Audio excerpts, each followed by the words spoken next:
Gini Ton, kemarin itu kan pas Pak Wolfgang Mars mengajar mengenai besaran dan satuan, sistem yang digunakan dalam sebuah pengukuran itu apa ya?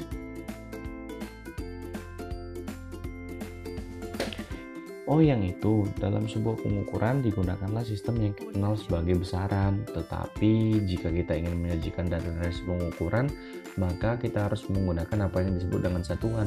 Misalnya, panjang itu merupakan salah satu bentuk besaran. Sedangkan kalau satuan dari besaran panjang itu adalah meter dalam satuan internasional. Wah, keren banget. Kira-kira kamu punya waktu kosong nggak ya? Ada tim, hari Senin sepulang sekolah. Ada apa ya? Boleh ajarin aku nggak lebih lanjut mengenai fisika soal satuan? Aku belum paham juga. Oke Din, aku bakal ajarin kamu sampai paham. Makasih Ton, kamu baik banget deh. Hehehe. Kita belajar barengnya di rumah aku aja ya. Oke Din, siap. Sampai jumpa ya.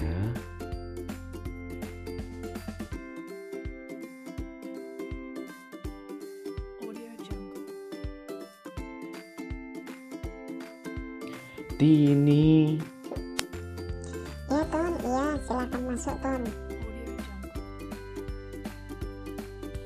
Yuk kita sekalian ya nonton video pembelajarannya Pak Walwen. Oke, yuk.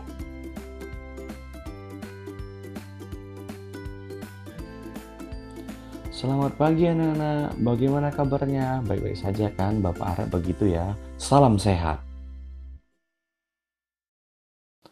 Hari ini kita akan belajar mengenai satuan. Satuan terdiri dari dua jenis, yaitu satuan baku dan satuan tidak baku.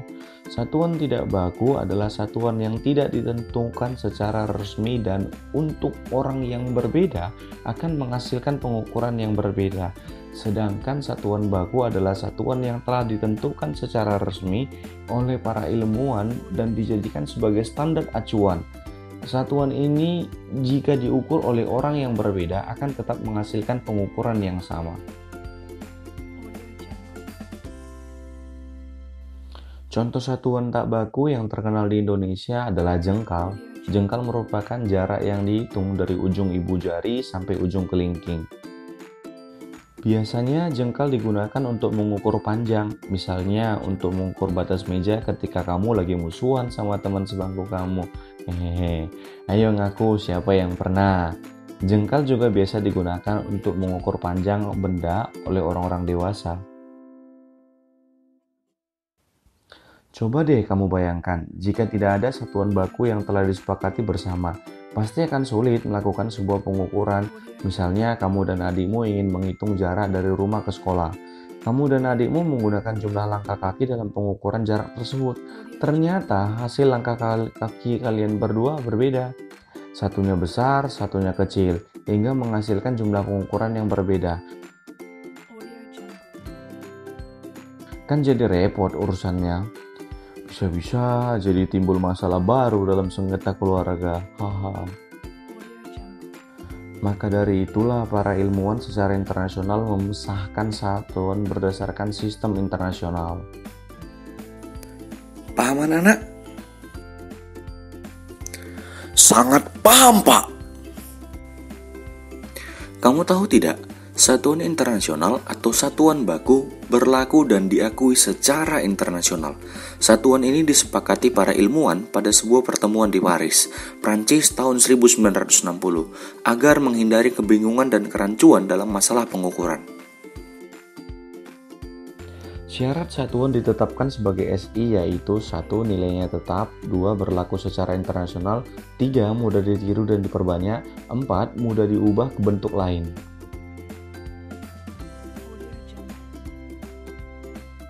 Untuk bagian ini, yuk kita mari belajar cara untuk 1. Konversi satuan panjang, luas, dan volume, 2. Awalan satuan fisika, 3. Konversi awalan satuan fisika.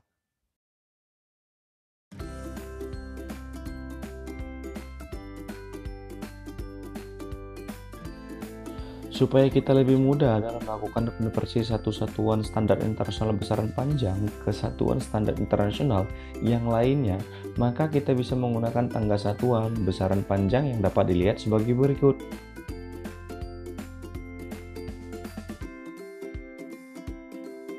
Masih sama seperti waktu kita SD, setiap kali satuan yang turun maka dikali kelipatan 10, sebaliknya jika naik maka akan dibagi 10. Contoh, 1 km sama dengan berapa kilometer? Kilometer ke meter ada 3 kali penurunan, maka berarti 10 kali 10 kali 10 menjadi dikali 1000, maka 1 km sama dengan 1000 meter. 0,75 dekameter sama dengan berapa milimeter? Dekameter ke milimeter mengalami 4 kali penurunan, maka berarti dikali 10.000. 0,75 dekameter dikali 10.000 maka hasilnya 7.500 mm.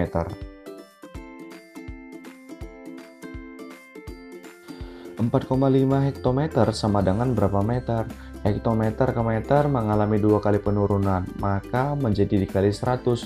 4,5 hektometer kali 100, maka nilainya sama dengan 450 meter. Bagaimana? Paham tidak? Saya harap paham ya. Kita lanjut ke konversi satuan luas. Oke, tadi kan kita sudah membahas mengenai konversi satuan panjang. Nah, ini kelanjutannya merupakan konversi satuan luas. Ingat, kalau di satuan luas masih sama seperti yang waktu kita SD. Setiap kali satuan turun, maka bilangan tadi kita kalikan lagi dengan 100. Sedangkan kebalikannya, jika satuannya dinaikkan, maka bilangan dibagi dengan 100. Nah, sebagai contoh, yang naik itu dari hektometer kuadrat menuju ke meter kuadrat. Sedangkan yang turun dari meter kuadrat menuju ke desimeter kuadrat. Nah, langsung Bapak lanjut ya. Nah, contoh soalnya. Nah, sebagai contoh,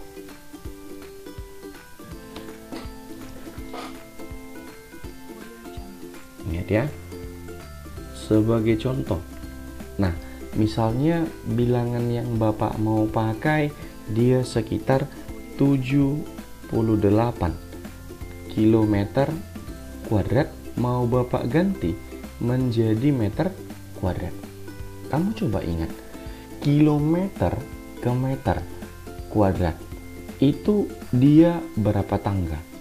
Kalau misalnya kilometer kuadrat ke meter kuadrat, kamu bisa lihat di slide sebelumnya, itu nanti ada juga Bapak berikan di PPT, itu dia mengalami 3 kali penurunan.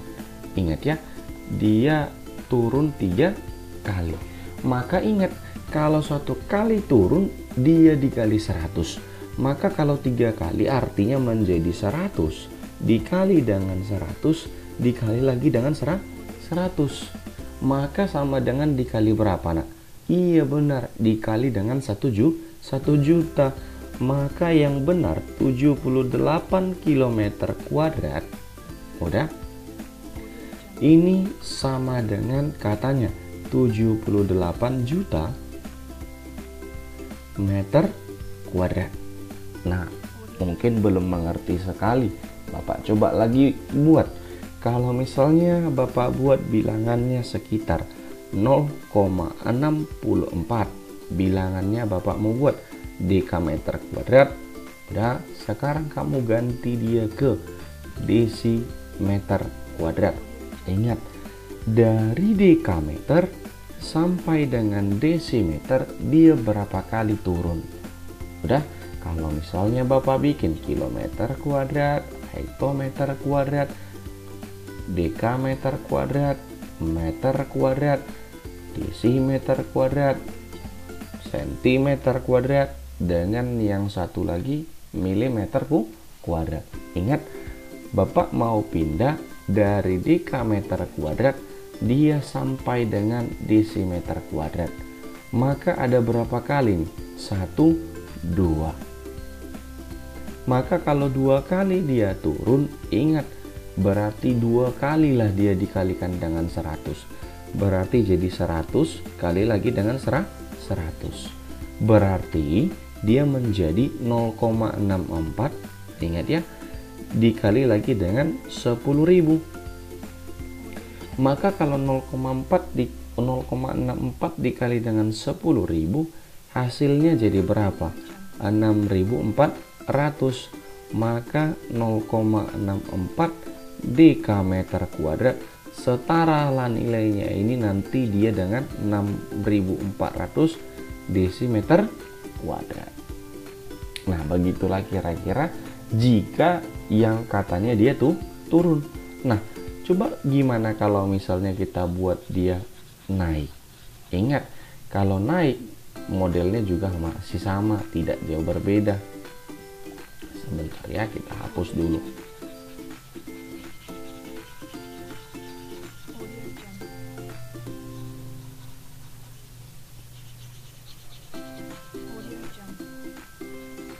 Oke, sebentar lagi. Nah, sekarang saya mau buat contohnya dia turun, naik, jadi turun sudah ya. Kalau misalnya saya mau buat dia naik, nah kita buat dengan contoh yang gampang aja dulu. 1 milimeter kuadrat itu setara dengan berapa sentimeter kuadrat? Ingat, kalau milimeter naik berarti dia 1 kali tangga. Ingat, 1 kali tangga dinaikkan, maka dia bilangannya harus bersiap dibagi 100. Maka 1 dibagi lagi dengan 100, nilainya jadi berapa nak? 0,01. Maka 1 mm kuadrat nilainya setara dengan 0,01 cm kuadrat. Nah, contoh yang kedua Bapak bikin. Sekarang saya mau buat misalnya dia 7.100 meter kuadrat itu setara dengan berapa hektometer kuadrat? Ingat, tadi Bapak bilang kalau misalnya meter kuadrat dinaikkan ke hektometer kuadrat ada 2 kali naik. Ingat ya, 2 kali naik. Baru 2 kali dia dibagi dengan 100. Dibagi 100 lalu dibagi lagi 100. Maka bilangannya akan menjadi 7.100. Udah, kamu bagikan lagi dengan 10.000. Ingat, bagi 100 dibagi lagi dengan 100. Ibaratkan jadi seperti ini nak. 1/100 dibagi lagi dengan 100. Maka bilangan ini kalau dalam matematika kan jadi 1/10.000. Oke. Nah, berarti kalau coba kamu perhatikan 7.100 dibagi dengan katanya dia 10.000. Ini 2 habis. Maka tinggal 71 dibagi 100. Maka jadi 0,71. Maka ini sama dengan 0,71 hektometer kuadrat. Nah, lanjut. Kalau konversi satuan volume. Konversi satuan volume hanya perbedaannya dia kalau naik dibagi 1000, turun dikali 1000. Nah, contohnya Bapak bikin. Tapi ingat, kalau ada nanti soal berbicara,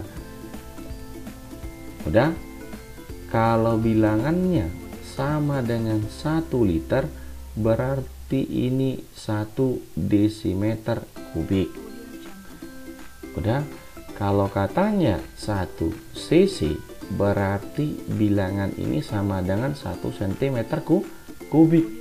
Nah, sebagai contoh, kalau misalnya Bapak pengen buat anak-anak, kan pada botol minum tertulis dia liter. Kalau misalnya Bapak mau buat sebuah botol minum yang mampu menampung dia 1,2 liter. Maka dalam cc berapakah dia nilainya? Ingat, kalau liter hanya kebalikannya, dia desimeter kubik. Sedangkan ini katanya sentimeter kubik. Maka kalau desimeter ke sentimeter, Bapak bikin, coba lihat. Kilometer kubik, hektometer kubik, dekameter kubik, dan meter kubik, desimeter kubik, sentimeter kubik, dan milimeter kubik. Nah, coba kamu perhatikan.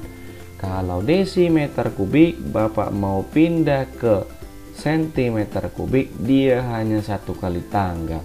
1 kali tangga turun. Berarti kalau 1 kali tangga turun, kamu harus kali 1000. Maka akan sama lah nilainya ini dengan katanya dikali 1000.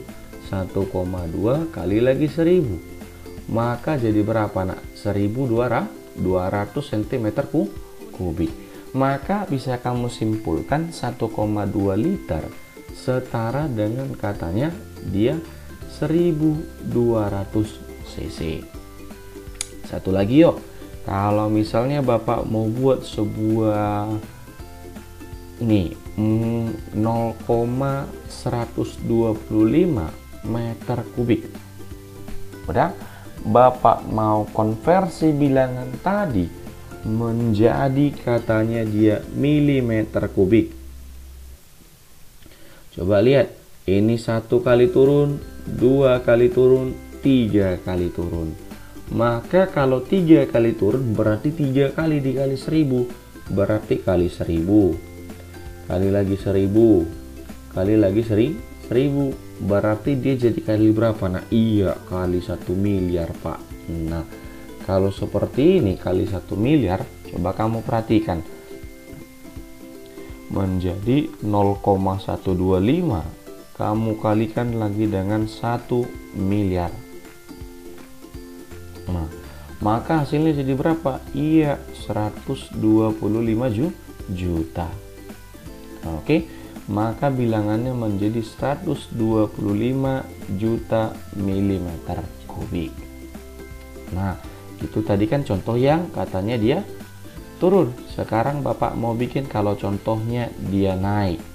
Ingat, dalam katanya perhitungan satuan naik dan turun ada syarat-syaratnya. Naik kali 1000, turun dia bagi 1000. Nah, coba kita tes yuk.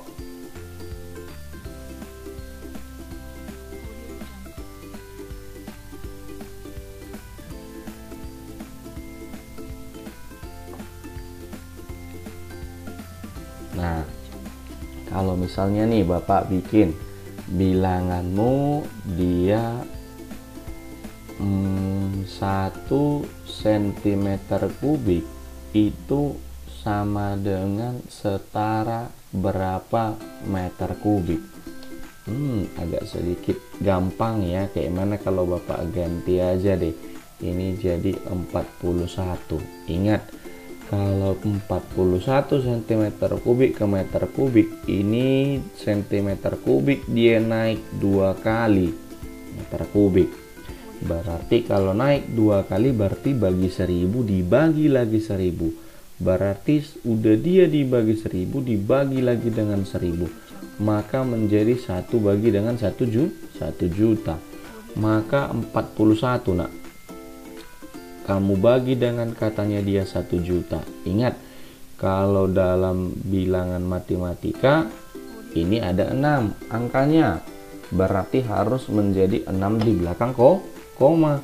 Maka jadi 0,000041 meter kubik. Ingat ya, kalau di SD kita membagi seperti ini, dia dibagi dengan 6 bilangan, maka hasilnya juga akan menjadi 6 bilangan di belakang koma. Sedangkan yang satu lagi yuk Bapak bikin contohnya. Sekarang Bapak mau buatlah misalnya dia dalam meter kubik lah dulu yuk. Berarti kalau Bapak bikin 20 atau 2000 lah meter kubik sama dengan berapa kilometer kubik. Nah, coba kamu lihat dari meter kubik menuju ke katanya kilometer kubik. 1, 2, 3, berarti 3 kali. 1000 bagi 1000 dibagi lagi dengan 1000. Maka dia jadi bagi berapa? Nah, iya benar, bagi 1 miliar. Berarti 2000. Udah? Bagi 1 miliar. Ini dicoret, ini dicoret. Maka ingat, jadi berapa bilanganmu ini? Ingat, tetap ada 6.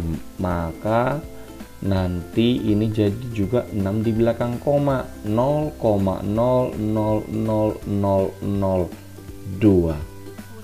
Oke? 0,0000002.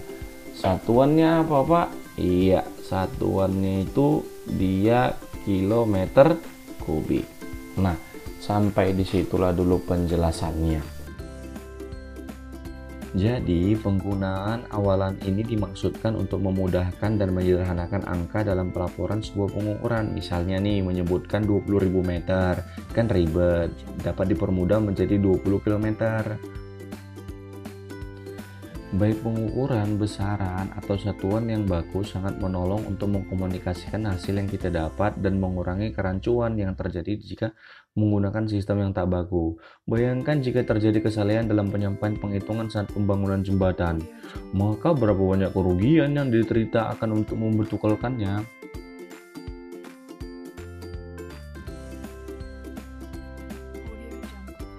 Nah, kamu sudah mengerti kan kenapa pengukuran besaran dan satuan itu sangat diperlukan? Jadi jangan lagi kamu bertanya, untuk apa belajar fisika?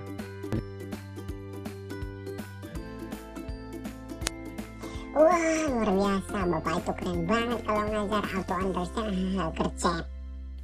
Bahagia banget, Tin. Hehehe. Nah, fisika nggak sulit kan? Selama kamu kasih hati dan pelajarin pelan-pelan, yakin deh pasti bisa. Iya nih Ton, makasih banyak ya udah nemenin. Sama-sama, Tin. Yaudah, aku balik dulu ya. Iya Ton, hati-hati di jalan ya. Hehehe. Gimana? Fisika itu mudah kan? Masih berani bilang itu susah? Haha.